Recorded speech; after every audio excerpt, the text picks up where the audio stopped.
My name is Captain Katie Green, United States Marine Corps. I'm 27 years old. I'm trained to neutralize threats, but I never thought the threat would be my own stepfather, Alistair, beating me to a dislocated shoulder and a concussion on my mother's living room floor. And all because I refused to co-sign a $75,000 loan to salvage his lavish lifestyle. But even that physical pain was nothing compared to the moment I lay there, looking to my mother for help and hearing her say in a cold, flat voice, "You brought this on yourself." What neither my mother nor my stepfather knew was that, as an officer, I have a habit I never break. My phone was silently recording everything. What that recording would later reveal left even Detective Valerius, the lead on the case, absolutely stunned. If you are watching this video, please let me know where you are watching from. In the comments, please hit the like button and subscribe to hear stories of survival and healing. Your support means so much to those of us who are sharing our darkest moments. I grew up in Virginia Beach, Virginia, in a family of protectors. But everything changed forever the year I turned 17, when my parents divorced, leaving a void that a monster slipped into. That Sunday evening in Virginia Beach smelled like a trap. The humid, salty air drifting in from the Atlantic should have felt like home, but inside my mother's house, it was thick and suffocating, clinging to the back of my throat. The scent was dominated by the rich, sweet aroma of Memphis-style barbecue ribs, my favorite. My mother, Serafina, had made them just for me. A gesture that in our old life would have been pure love. Tonight, it felt like bait. She moved around the kitchen with a forced cheerfulness, but her eyes, the same shade of blue as my own, kept flickering towards my stepfather, Alistair. He sat at the head of the dining table like a king on a throne of cheap oak, nursing a glass of bourbon and watching me with an unnerving placidity. The silence between us wasn't peaceful. It was heavy, weighted with unspoken intentions. I ate slowly, my senses on high alert, the way they'd taught us at Quantico when entering a potentially hostile space. Every nerve ending screamed that this wasn't a family dinner. It was an ambush. After the plates were cleared, the performance ended. Alistair slid a thick manila folder across the polished wood of the table. It stopped inches from my hand. "Katie girl," he began, his voice coated in that slick, syrupy tone he used when he wanted something. It was a voice that always made the fine hairs on my arms stand up. "The family's hit a bit of a rough patch. Your father just needs you to sign here." I opened the folder. The dense block of legal text swam before my eyes, but I found the key phrases easily enough. Personal loan agreement. Principal borrower. $75,000. A cold dread, sharp and swift, shot down my spine. It was worse than I'd imagined. I looked up, first at him, then at my mother, who was now standing in the doorway to the kitchen, wringing a dish towel in her hands. I took a steadying breath, keeping my voice calm and professional. "Alistair, Mom." "I can't," I said, gently but firmly pushing the folder back toward him. "My security clearance, my career in the Marines, it would be jeopardized. It's a huge financial liability under my name. I can absolutely help you two create a budget, figure out where the money is going, but I cannot sign this." The smile on Alistair's face didn't just fade, it vanished, replaced by a dark, simmering rage. The mask was off. "A budget?" he snarled, the words low and guttural. He slammed his palm down on the table. My half-full glass of iced tea jumped, spilling a brown puddle that crept towards the edge. "Your mother is about to lose this house, and you're talking about a budget? You selfish little brat!" I stood up, my chair scraping harshly against the hardwood floor. The conversation was over. There was nothing left to say. "I think I should go," I stated, my voice level, betraying none of the adrenaline now coursing through me. But as I turned toward the front door, his bulky frame moved to block my path. He was bigger than me, heavier, and reeked of stale bourbon and desperation. "Who the hell do you think you are?" he spat, his face uncomfortably close to mine. "You're just a little girl playing soldier. I'm the man of this house." His words were meant to sting, to diminish me. They did. But the worst was yet to come. He grabbed my arm. My training kicked in. It was pure muscle memory. A sharp parry to break his grip, my body instantly shifting into a defensive stance. But this wasn't a training exercise. This was the chaotic, unpredictable violence of a cornered man. He lunged, not with skill, but with the full force of his weight. We crashed against the small end table by the wall. I heard the splintering crack of wood and the sharp shatter of glass. It was the lone photograph on that table, a picture of my father, Colonel Green, in his dress blues, holding me as a child. The sound of it breaking felt like a crack running through my own heart. He was stronger. He pinned me against the wall, his breath hot and sour on my face. We struggled, a frantic, ugly dance in the dim light of the living room. He twisted my right arm behind my back, pushing it higher and higher.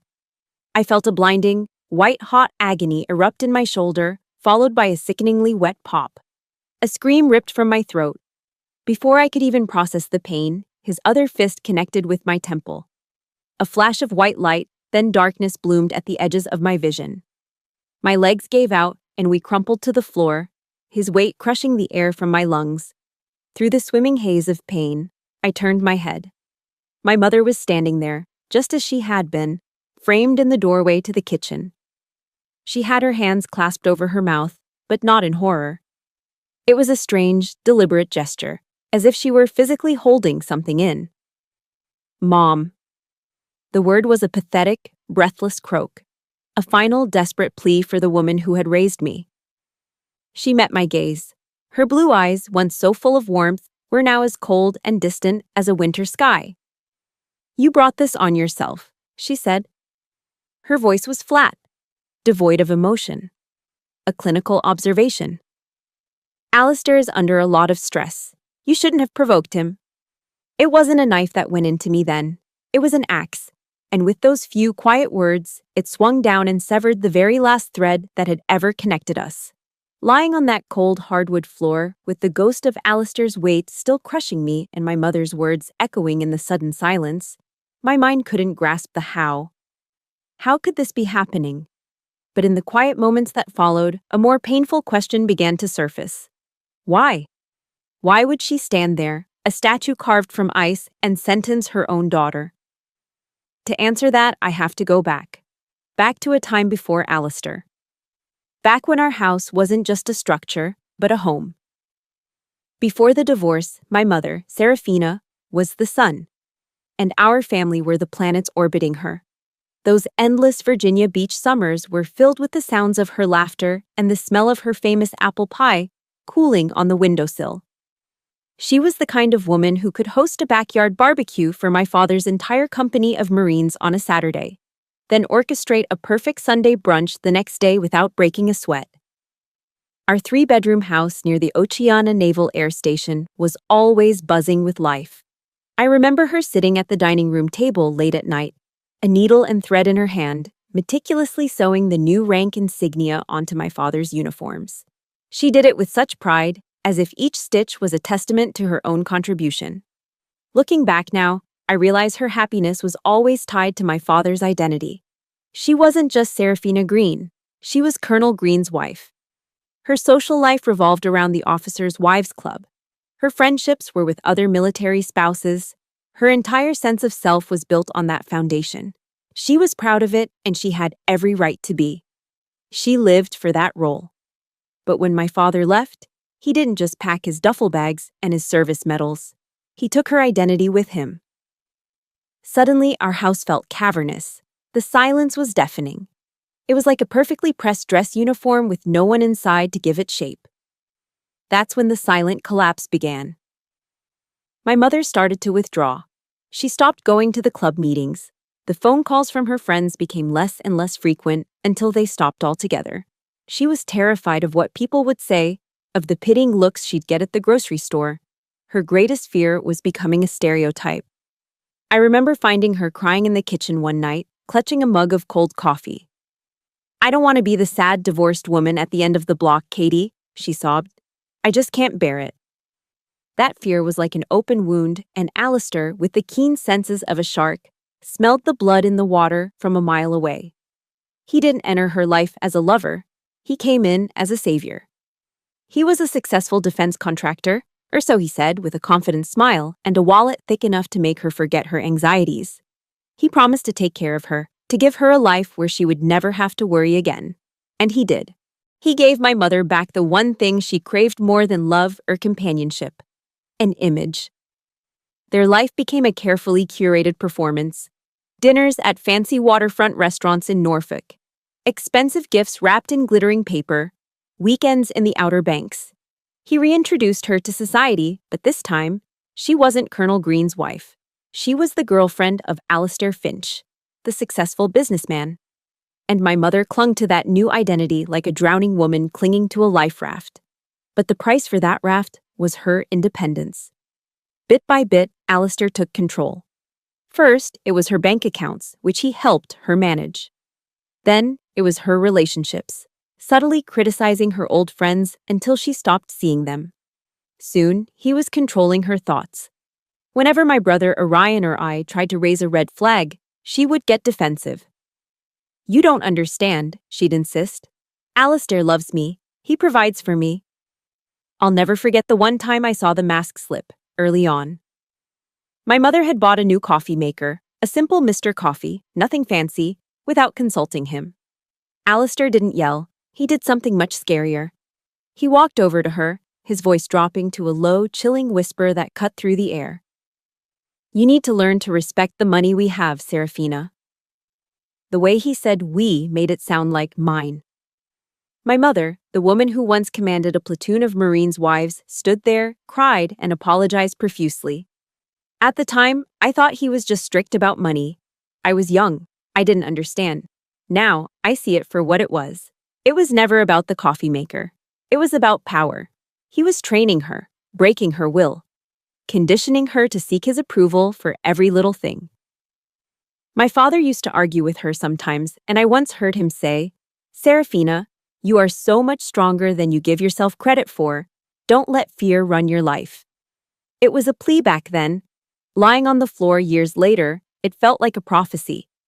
Alistair had turned my mother into a willing hostage in her own home, so desperate to keep her gilded cage from falling apart that she would do anything, even sacrifice her own daughter, to protect the illusion. I don't know how long I lay on that floor. Seconds, maybe minutes. But with some primal reserve of strength I didn't know I possessed, I pushed myself up. I had to get out. The air in that house was poisoned now, thick with betrayal. Every movement sent a fresh wave of agony shooting through my shoulder, a pain so sharp it felt like 1,000 tiny needles grinding against bone. I staggered to the door and stumbled out into the night. The heavy, humid Virginia air, usually a familiar comfort, felt like a wet blanket trying to smother me. It was hard to breathe. I didn't think about my car keys, my wallet, or my phone. My only thought was escape. I just started walking, putting one foot in front of the other, down a street I'd known my whole life that now felt alien and menacing. The amber glow of the streetlights was hazy, and every long shadow cast by the oak trees looked like a threat lying in wait. I wasn't crying. It felt like the tears had frozen inside my chest, right alongside my heart.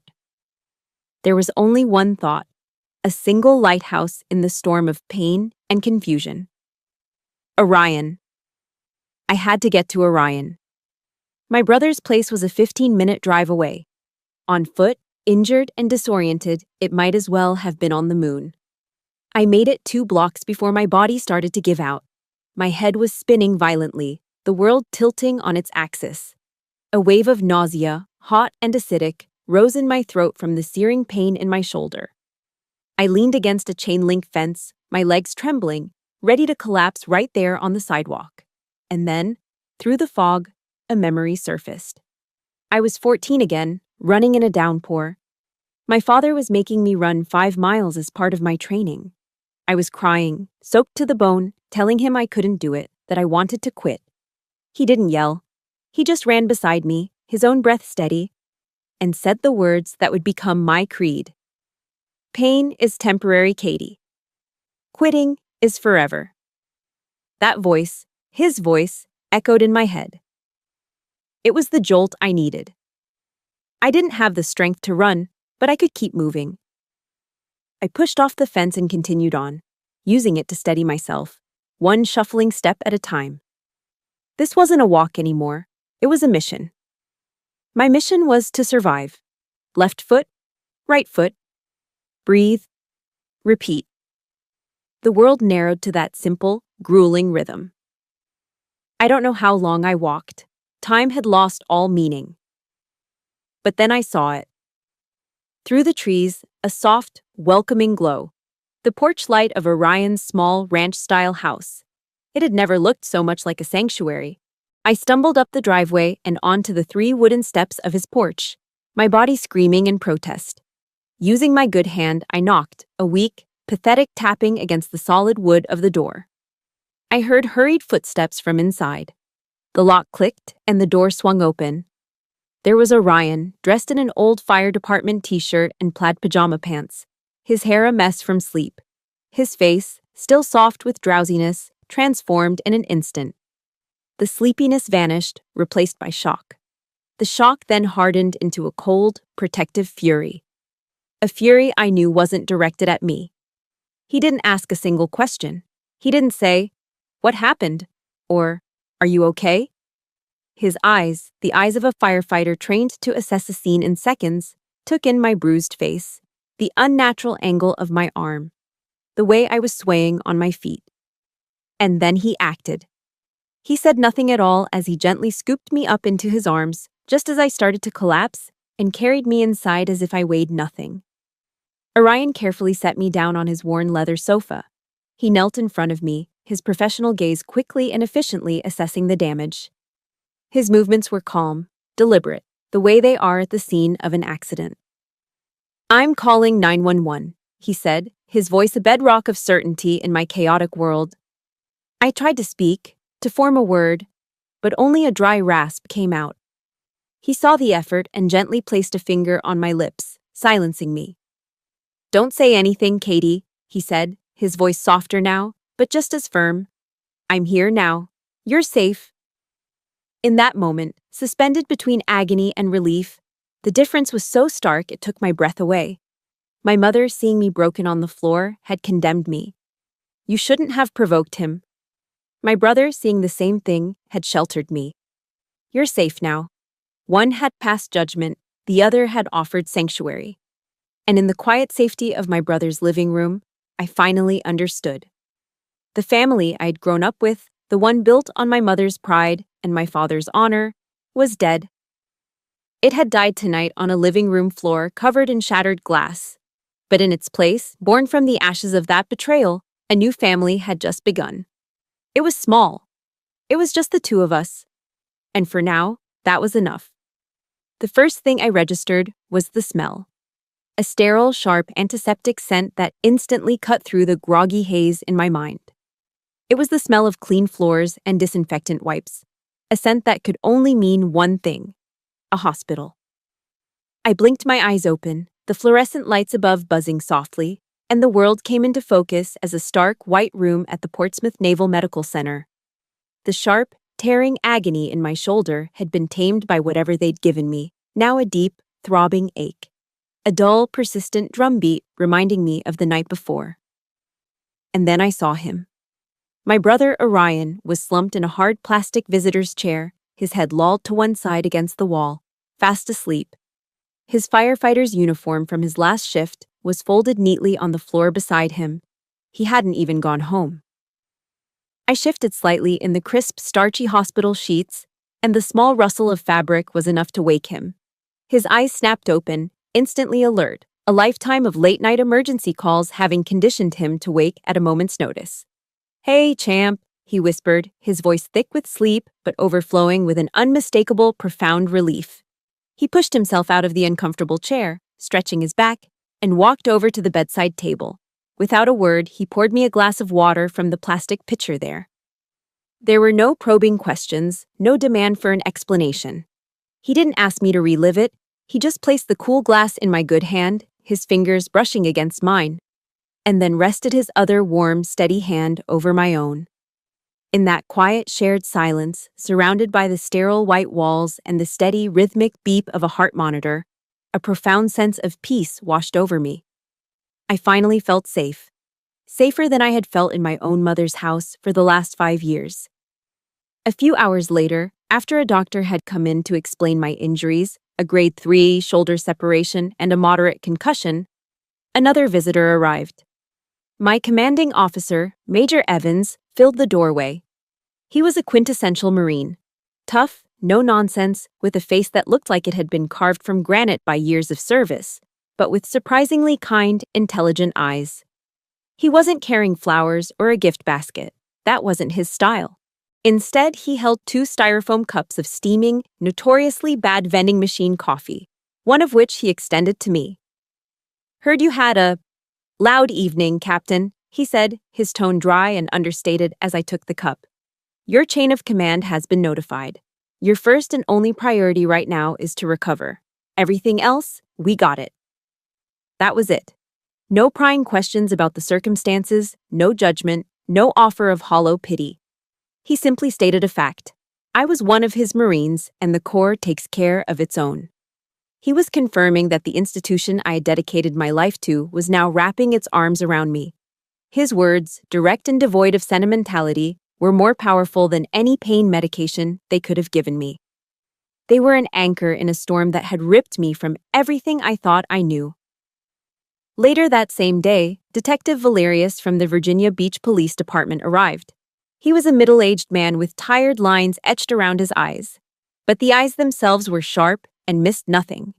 He introduced himself, his voice gentle despite his weary appearance, and asked if I was able to talk. And for a moment, I hesitated. My whole body went rigid. A small, foolish part of me, the part that still remembered the mother who baked apple pies and meticulously sewed my father's rank insignia onto his uniforms, cried out in protest. It wanted to protect her. To say it was an accident, a misunderstanding. To swallow the ugly truth to save her from the consequences of her choices, just as I had been doing for years. Orion, still sitting vigil by my side, must have sensed my internal conflict, because his hand found mine and squeezed, a silent, unyielding message of support. Across the room, Major Evans, who had quietly returned to check on something, stood with his arms crossed, a quiet, unmovable presence in the corner. He wasn't there to interfere, but to witness. To make sure his Marine was heard and treated with respect. Looking from my brother's steadfast face to my commanding officer's silent strength, I knew what I had to do. Major Evans had once told a group of us young officers something that came back to me then with stunning clarity. "Marines," he'd said during a briefing, "your oath is to support and defend the Constitution against all enemies, foreign and domestic. Sometimes the domestic ones are closer than you think. Your only guide in those moments is to do the right thing, no matter the cost." I took a deep, shuddering breath. "It started over a loan," I began, and I told Detective Valerius everything. The whole ugly, painful, humiliating truth. When I was done, my voice hoarse, I pointed to my phone, which was sitting in a clear evidence bag on the rolling table. "I recorded it," I said, my voice finally clear and steady. "The whole thing." The weariness on Detective Valerius's face evaporated, replaced by a look of intense, focused interest. He nodded slowly, his eyes locking onto mine. "Captain Green," he said, a new respect in his tone, "I think you just made this case." After the detective left with my statement and the phone, Major Evans walked over to my bedside. He looked down at me, and for the first time I saw a flicker of something beyond professional concern in his eyes. It was a deep, profound respect. "Good work, Green," he said simply. "You did what a Marine officer does. You faced the truth, no matter how hard it was. Now get some rest. You're not in this fight alone." He paused at the door before leaving, turning back one last time. The support from my brother and my commanding officer in that sterile room was the first real light I'd seen in the darkness. It makes me wonder about the unexpected saviors in our own lives. If you've ever had a Major Evans or an Orion, someone who showed up for you when family didn't, please support this story with a like and comment with the word guardian to honor them. He gave a slight nod. Semper Fi. Semper Fi, always faithful. The motto of my corps, words I had lived by since I took my oath at 17. It had never meant more to me than it did in that sterile hospital room. My family by blood had betrayed me, but my family in olive drab, my brothers and sisters in the United States Marine Corps, they were here. They were holding the line. They were keeping their oath when others had broken theirs. A few days after I was discharged from the hospital, the fragile sense of peace I had found began to feel real. I was staying in Orion's spare bedroom, and the quiet rhythm of his apartment was a balm to my frayed nerves. The days settled into a routine of gentle physical therapy exercises for my shoulder, long naps, and the comforting, mindless distraction of daytime television. I was starting to feel the ground beneath my feet again. Then, the past called. Literally. An unknown number flashed on my screen. I hesitated, then answered. It was my mother. Her voice was a trembling, tear-choked whisper. "Katie, honey, I'm so sorry. I was so scared." For one stupid, naive second, a tiny flicker of hope ignited in my chest. Maybe she gets it now, I thought. Maybe she's finally woken up. That hope was a fool's errand. "Alistair's been arrested, baby," she sobbed. "They're holding him. You have to help me. You're our only hope." And just like that, the flicker of hope was extinguished, leaving behind a cold, bitter ash. I understood with sickening clarity. She wasn't calling to apologize to me. She was calling to get me to save him. A wave of nausea, acrid and hot, rose in my throat. It tasted like betrayal. What she didn't know was that just before her call, I'd had another visitor. Detective Valerius had stopped by Orion's apartment. He didn't come empty-handed. He placed a thick file on the coffee table between us. "Captain," he said, his tired eyes holding a new, grim light. "It's worse than you thought." He opened the file and showed me the evidence. Bank statements, credit card applications. Alistair hadn't just been planning to use my good credit for a loan. He'd already been using my identity. He'd taken my social security number and other personal information and opened 3 separate credit cards in my name. He had maxed every single one of them out, racking up over $20,000 in debt. "This isn't just an assault case anymore," Valerius explained, his voice grim. "This is felony identity theft and fraud. If it's not handled, it could completely destroy your credit score and, as you know, threaten your security clearance." The feeling of being physically attacked was one thing. This was different. This was a cold, calculated, systematic plan to dismantle my life. It was a violation on a level I couldn't have imagined. I wasn't just a casualty of his desperation. I was a target. My mother was still crying on the other end of the phone, a performance of practiced hysterics. I took a breath, my voice dangerously calm, and told her what the police had just discovered. I told her about the credit cards, the debt, the identity theft. I expected shock, maybe a moment of horrified silence, even a flicker of anger on my behalf. I got none of it. "Oh, honey, that's just a misunderstanding," she said, her voice instantly shifting from sorrowful to dismissive. "He was just trying to make ends meet for us. He was going to pay it all back." She took a breath and then delivered the payload. Could you just tell the police you gave him permission?" "For me? If you don't drop the charges, they'll send him to prison.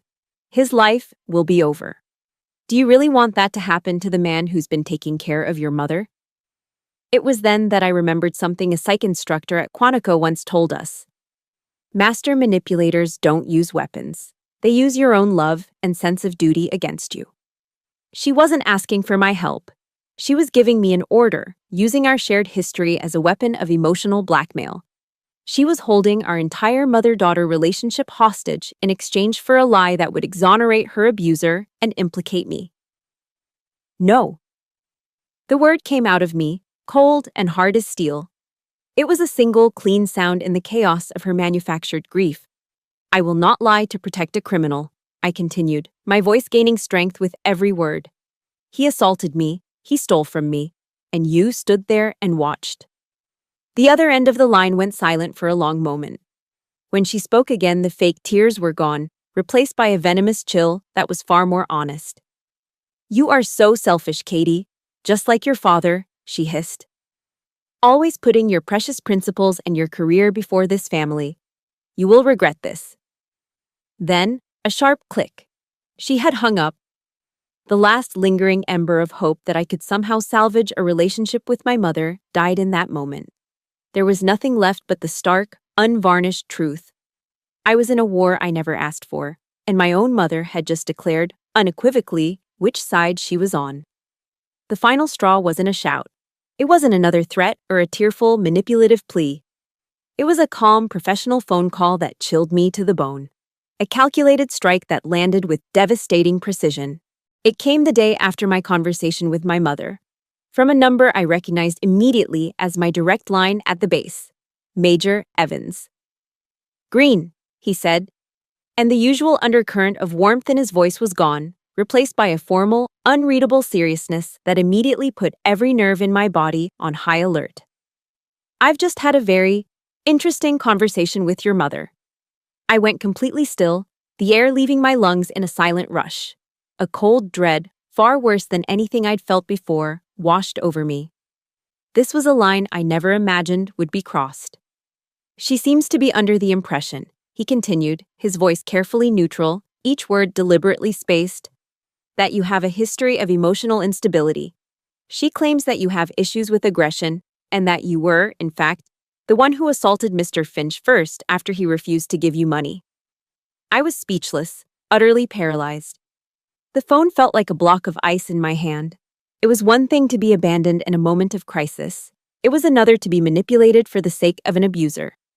But this was a scorched earth declaration of war. They weren't just trying to get Alistair off the hook anymore. They were actively, maliciously trying to destroy me. They were aiming a torpedo at the very foundation of my life, the one thing I had built for myself, piece by painful piece, away from the dysfunction of that house. My career and my honor as a United States Marine. They wanted to flip the script, to twist reality so completely that the victim became the perpetrator. In that moment, something inside me shifted. It felt like a tectonic plate grinding into place. The grief, the confusion, the deep, aching hurt. It was all consumed by a sudden volcanic eruption of rage. It wasn't a chaotic, messy anger.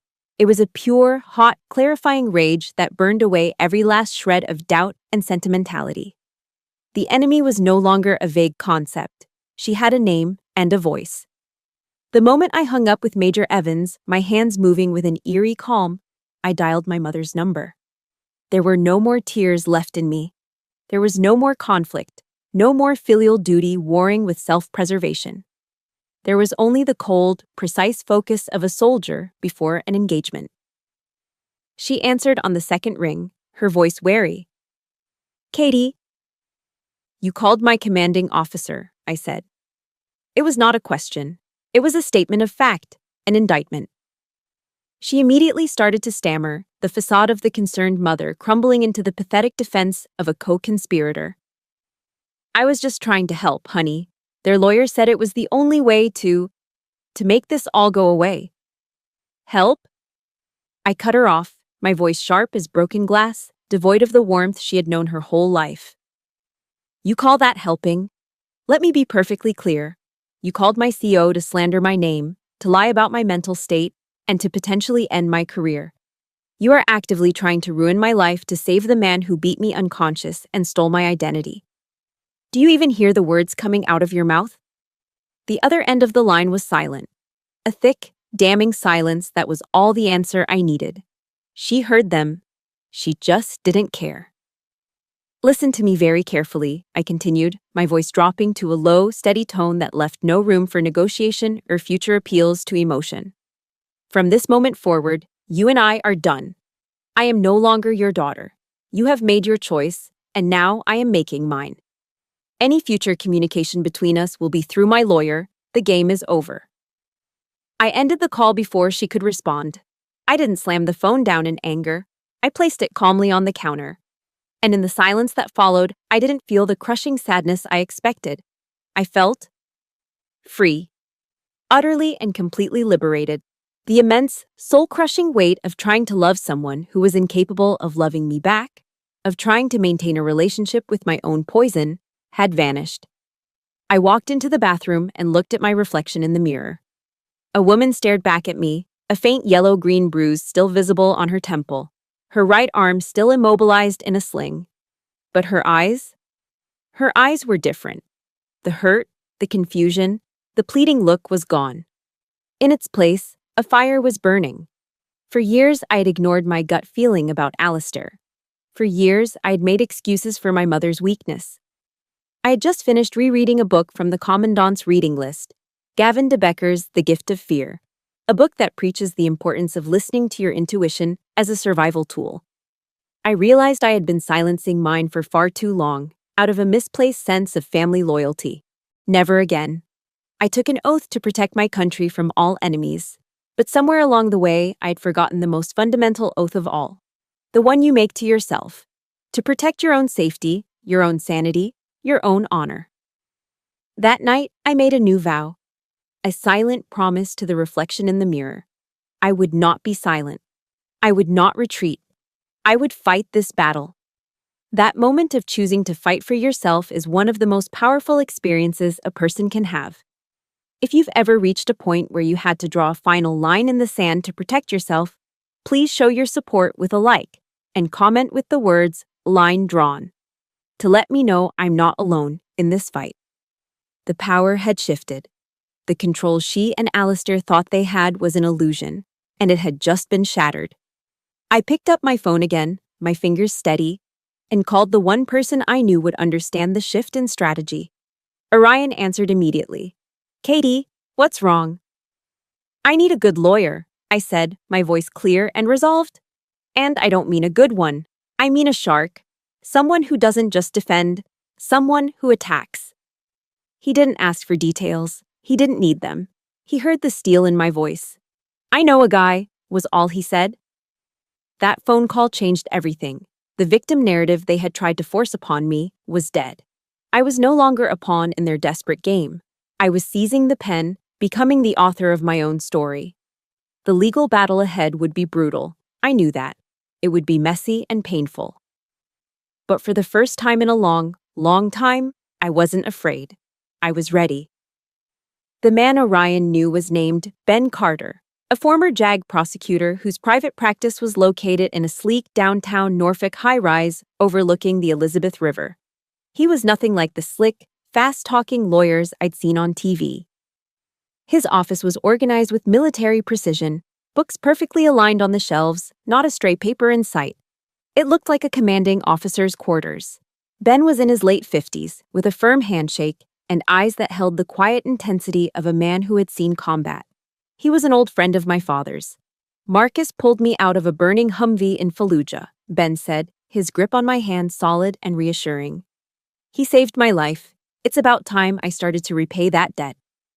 For the first time since this nightmare began, I felt like I had a true, strategic ally. I sat across from his large mahogany desk and laid out the entire situation, my voice steady and factual, just as if I were giving a mission briefing. I told him everything: the loan, the assault, the identity theft, and the final, unforgivable act: my mother's call to Major Evans. Then I slid my phone across the desk. "This is the recording from that night," I said. Ben plugged a pair of headphones into the phone and listened, his face an unreadable, stoic mask. He didn't flinch, didn't react. He just absorbed the information. When the recording ended with the chilling finality of my mother's voice, he carefully removed the headphones, set the phone down, and looked me straight in the eye. "We have more than enough," he said, his voice calm and decisive. "Now, we draw up a battle plan." From that day forward, we operated like a two-person tactical unit. My new mission became applying the principles of warfare to my own life. It was my OODA loop: observe, orient, decide, act. Ben handled the complex legal filings and strategies, while I, with Orion's help, focused on gathering intel. We compiled every piece of evidence we could find: bank statements that clearly showed the fraudulent charges, the official credit reports from Equifax and TransUnion that documented the identity theft, the detailed medical reports from the Naval Hospital, The graphic, ugly photos Orion had taken of my bruises and swollen face the night of the attack. Orion even managed to track down a couple of former neighbors who had moved away to escape Alistair's increasingly erratic behavior. They were willing to testify about his temper, his heavy drinking, and the unsettling way he spoke to my mother when he thought no one was listening. Each piece of evidence felt like loading another round into a magazine. But the recording from that night, that was our silver bullet. The audio was horrifyingly clear. Alistair's snarling rage, the crash of my father's picture frame shattering, my own cry of pain. And worst of all, my mother's cold, detached voice delivering the verdict. You brought this on yourself.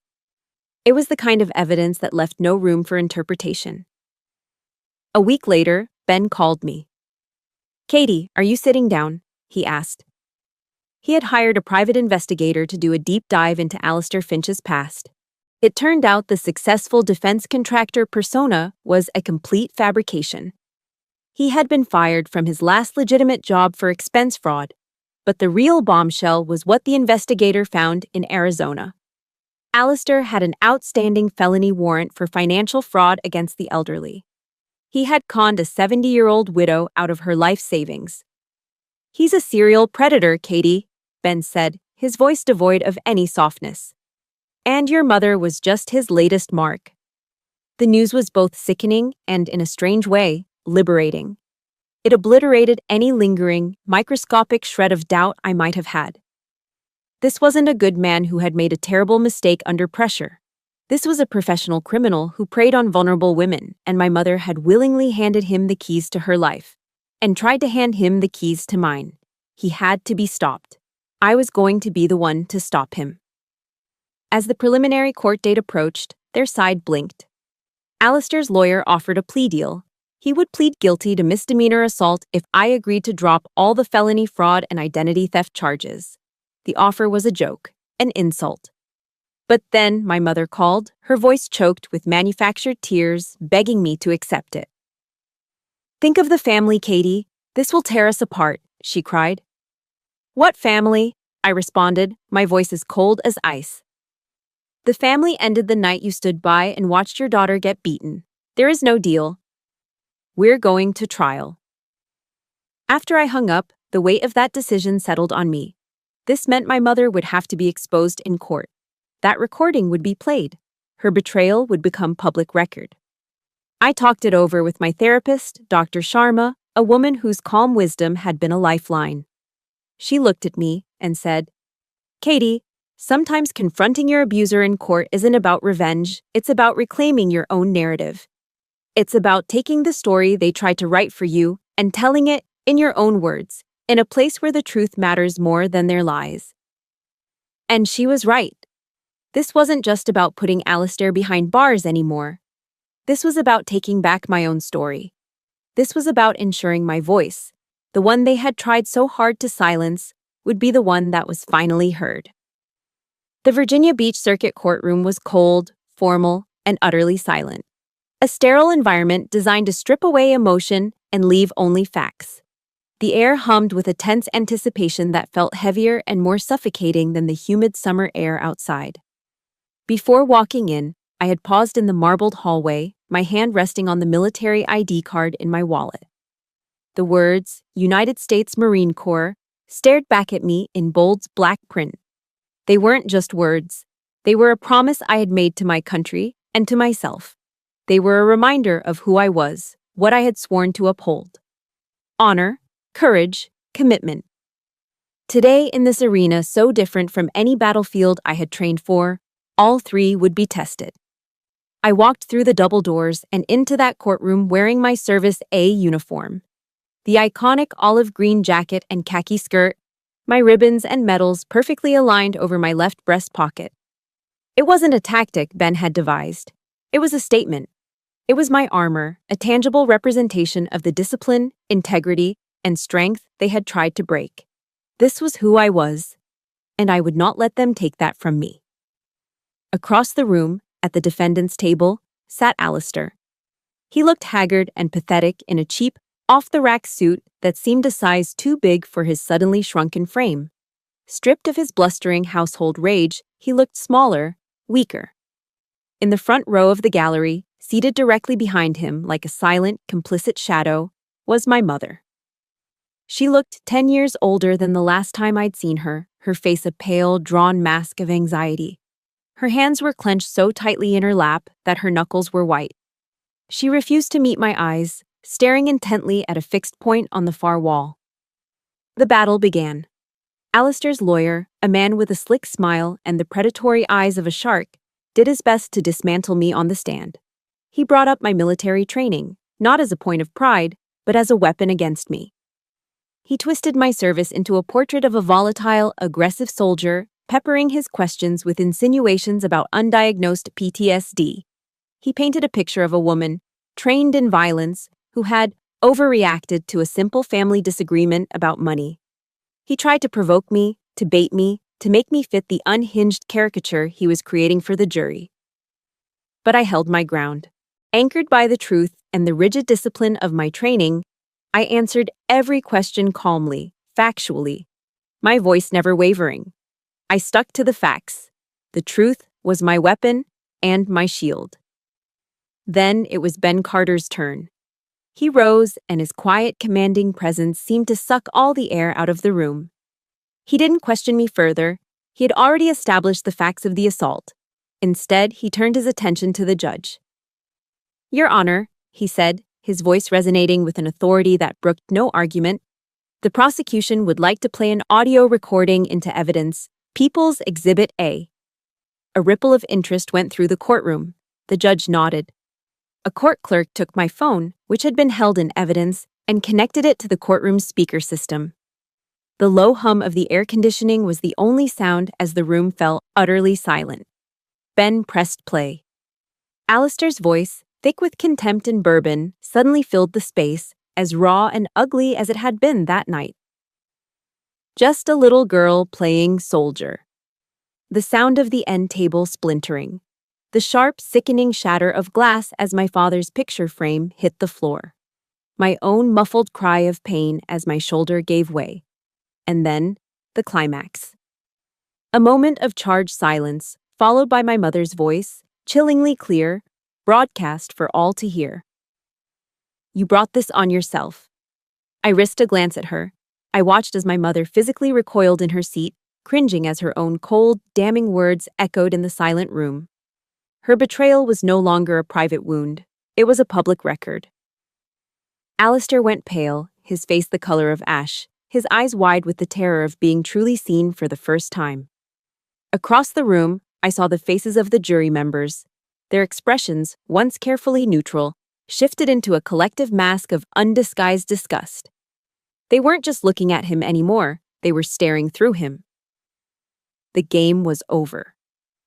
We all knew it. But Ben wasn't finished. He let that damning silence hang in the air for a moment longer before speaking again. "Your Honor, the prosecution calls a surprise rebuttal witness to the stand. Mrs. Margaret Davies from Scottsdale, Arizona." Alistair's lawyer shot to his feet. "Objection. We were not notified of this witness. She is a rebuttal witness to the defendant's character, which you yourself put into question when you painted him as a stressed-out family man, counsel," the judge replied dryly.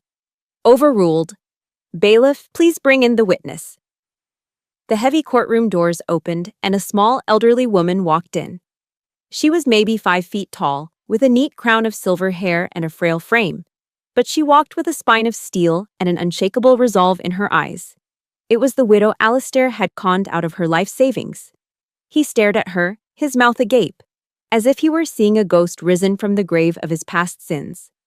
His lawyer knew what her testimony would mean. Facing the prospect of a jury hearing the detailed, heartbreaking account of his previous crimes on top of the mountain of evidence against him now, his potential sentence would skyrocket. 15, maybe 20 years. Alistair completely fell apart, his bravado dissolving into pathetic, panicked whimpers. His lawyer frantically requested a recess. 10 minutes later, they returned. Alistair, his face streaked with tears, his voice trembling and broken, pleaded guilty to all charges. Assault, grand larceny, felony identity theft, everything. Before the judge delivered the sentence, I was given the opportunity to make a victim impact statement. I stood, my back straight, my uniform a symbol of the order and honor they had tried to desecrate. I did not look at Alistair. I did not look at my mother. I looked directly at the judge, at the American flag standing proudly behind him. Your Honor, I began, my voice clear and strong. I am a captain in the United States Marine Corps. I took an oath to defend this country against all enemies. But they never train you for the enemy who sleeps in your mother's bed, the one who sits at your dinner table. This case was never about the money. It was about a profound betrayal of trust. It was about a man who attacked a woman and the mother who stood by and let it happen. I paused, letting the weight of the words settle in the silent room. I do not stand here today as a victim. I stand here as a survivor. And I stand here as a reminder to everyone in this room that honor, courage, and truth are more powerful than lies and manipulation. They matter. And they will always, always prevail. The judge's gavel came down with a final, definitive crack. Alistair was sentenced to 5 years in state prison. Justice had been served. The battle was over. So, now what? As I walked out of the courthouse and into the blinding Virginia sun, I didn't feel the triumphant elation I had expected. There was no surge of victory. There was only a profound, hollow emptiness. A bone-deep exhaustion that had nothing to do with the trial and everything to do with the war I had just survived. Victory, I was discovering, had a bitter aftertaste. Orion drove me back to his apartment in a comfortable silence, sensing I didn't have the words or the energy to speak. That night, I sat alone in his guest room, staring out the window at the distant lights of the city. I had won. I had exposed the lies, reclaimed my story, and put a predator behind bars. But in the process, I had lost something irreplaceable. I had lost the mother I once knew, the ghost of a woman who baked apple pies and laughed in the summer sun. And that truth, in the quiet aftermath of the storm, hurt more than any physical wound. A few weeks later, my mother requested to see me. She wanted to meet at a neutral location, a small generic coffee shop halfway between Orion's apartment and her now half-empty house. I agreed, knowing it had to be the last time. She looked frail and exhausted, the years of stress and denial having finally caught up to her. She cried as soon as I sat down, her apology a torrent of broken words and self-pity. She was sorry, she was wrong, she was just so scared. But even in her apology, the excuses were woven through. I was so lonely after your father left, Katie, she whispered, twisting a paper napkin into shreds. I just wanted someone to take care of me. I didn't want to be alone. I listened patiently, without interruption. I let her say everything she needed to say. When she finally fell silent, sniffing back tears, I looked her directly in the eye, not with anger, but with a sad, quiet finality. I love the memory of the mother you used to be, I said, my voice calm and steady. I will always love her. But I cannot have the woman sitting in front of me now in my life. I need to be safe. I need to heal. I reached into my purse, pulled out a $20 bill, and laid it on the table to cover our coffees. I wish you peace, Mom. And then I stood up and walked away. That was the last time we ever spoke. The days that followed were a struggle. A relentless wave of guilt crashed over me. Had I been too cruel? Too unforgiving? Was it my place to abandon her when she was at her lowest? The questions haunted me, turning my victory into a source of torment. It was my therapist, Dr. Sharma, who helped me find my bearings. Katie, she said during one of our sessions, you are not responsible for your mother's happiness. You are only responsible for your own safety and well-being. She helped me understand that the forgiveness I so desperately needed wasn't for my mother, but for myself. Forgiveness for not seeing the danger sooner. Forgiveness for ignoring the red flags. Forgiveness for believing in the illusion of a happy family long after it had crumbled into dust. She quoted the theologian Reinhold Niebuhr to me, the words of the Serenity Prayer. God, grant me the serenity to accept the things I cannot change, the courage to change the things I can, and the wisdom to know the difference. I couldn't change my mother, but I could change how I let her affect me. Forgiveness, I learned, wasn't an emotion. It was a decision. It was the decision to let go of the weight of anger and resentment, not for their sake, but for mine. One evening, about a month after the trial, Orion came home from his shift carrying a cardboard box with small air holes punched in the side. He set it on the living room floor with a grin. "Every soldier needs a loyal battle buddy," he said. I knelt and peered inside. A tiny, trembling ball of golden fluff with big, brown, soulful eyes stared back at me. It was a golden retriever puppy from a local animal shelter. "He needed a home," Orion said, "and I figured you needed someone to protect." I lifted the puppy out of the box, and he immediately began licking my face, his tail a blur of pure, unadulterated joy. I named him Justice. Justice didn't care about my past, my scars, or the complexities of my broken family. He only knew that I was his entire world. In the weeks that followed, taking care of him became my new mission. Our morning walks along the Virginia Beach coastline, watching him chase the waves with boundless enthusiasm, began to heal parts of me I didn't even know were broken. He taught me about unconditional love, about finding joy in the simplest moments. He filled the suffocating silence in my life with the happy sounds of his playful barks and the constant rhythmic thump of his tail against the floor. He was the beginning of a new life. He was my peace. 5 years have passed since that final courtroom gavel. And in those 5 years, I haven't just recovered. I have rebuilt. My shoulder healed stronger than before, a network of scar tissue reminding me of its resilience. I didn't just meet the rigorous standards of the Marine Corps physical fitness test. I excelled, scoring higher than I ever had before. I was promoted to major. But the most significant changes weren't the ones you could see. They were internal. The faint scar on my temple has faded to a barely visible silver line, but I see it every morning in the mirror. It's no longer a reminder of the pain, but of the strength it took to survive. I learned that vulnerability isn't a weakness to be hidden. It is the quiet, courageous heart of true strength. I didn't bury my story in the past. I sharpened it into a tool. 2 years ago, I spearheaded a new initiative within the Marine Corps, a program I named the Home Front. It's designed to provide awareness, resources, and confidential support for service members who are victims of domestic violence and financial abuse, the unseen battles fought far from any foreign shore. Last month, I stood as a guest speaker on a stage at Quantico in front of hundreds of young officers, men and women alike. I told them my story. I talked about recognizing non-traditional threats, about the strategic importance of personal boundaries, and about the courage it takes to ask for help. I told them that seeking support isn't a sign of weakness. It's a strategic maneuver to protect your most valuable asset, yourself. My legacy would not be what was done to me, but what I chose to build from the wreckage. My life is here, still in Virginia Beach.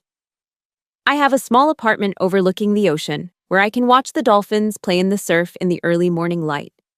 Every day begins the same way, with a run on the beach alongside Justice, who is no longer a trembling ball of fluff, but a magnificent, goofy, 80-pound golden retriever. He is my constant companion, my furry shadow. My real family is thriving. Orion married a wonderful woman, a nurse named Sarah, and they have a beautiful little girl, Lily, who has me wrapped around her tiny finger. I am now Aunt Katie, a title I wear with more pride than any military rank. Being an aunt means I get to spoil her with ice cream, teach her how to build the best sandcastles, and be the fun one who always says yes. It's a kind of love that is pure and uncomplicated, a balm to an old wound. I keep in regular contact with my father, our relationship stronger and more honest than ever before. Occasionally, through a distant relative, I hear news of my mother. She moved out of state a few years ago, shortly after Alistair was released from prison on parole. I'm told she never reconnected with him. When I hear her name now, I don't feel the hot sting of anger or the cold ache of betrayal anymore. There's just a faint, distant sadness for the woman she could have been, for the relationship we might have had. I hope she's found some measure of peace, wherever she is. This afternoon, as the sun begins its slow descent over the Atlantic, painting the sky in fiery shades of orange and gold, I stand on the wet sand at the edge of the water. I throw a tennis ball, and Justice bounds after it, his entire body a perfect expression of pure joy. Watching him, I have a moment of profound clarity. I realize that happiness isn't the absence of scars. Happiness is the ability to look at your scars and see the journey you survived to earn them. It's the quiet strength you find in the life you build for yourself after the old one has burned to the ground. My real family isn't defined by blood, but by loyalty. It's Orion, who carried me when I couldn't walk. It's Ben Carter, who fought for me because of a debt owed to my father. It's Major Evans and the Marine Corps, who stood by me without question. It's Justice, whose love is the most honest thing I've ever known. The oath a Marine takes is to protect our nation from enemies, foreign and domestic. But the most important oath, the one that truly defines us, is the one we must make to ourselves. To protect our own integrity, our own honor, and our own well-being from the threats that come from within, and from those closest to us. To face the truth with the same courage we would face the enemy. That is the vow I will honor for the rest of my life. Semper fidelis. Always faithful. First and foremost, to myself. Thank you for listening to my story. The journey from that living room floor to this peaceful beach has been a long one, but sharing it with you has been a powerful part of my healing. It's a reminder that none of us are ever truly alone in our battles. If my story of survival and rebuilding has resonated with you, please consider hitting the like button and subscribe for more stories of strength and resilience. Your support helps create a community where every voice can be heard and every survivor knows they are believed. Let me know in the comments one word that describes how you feel right now.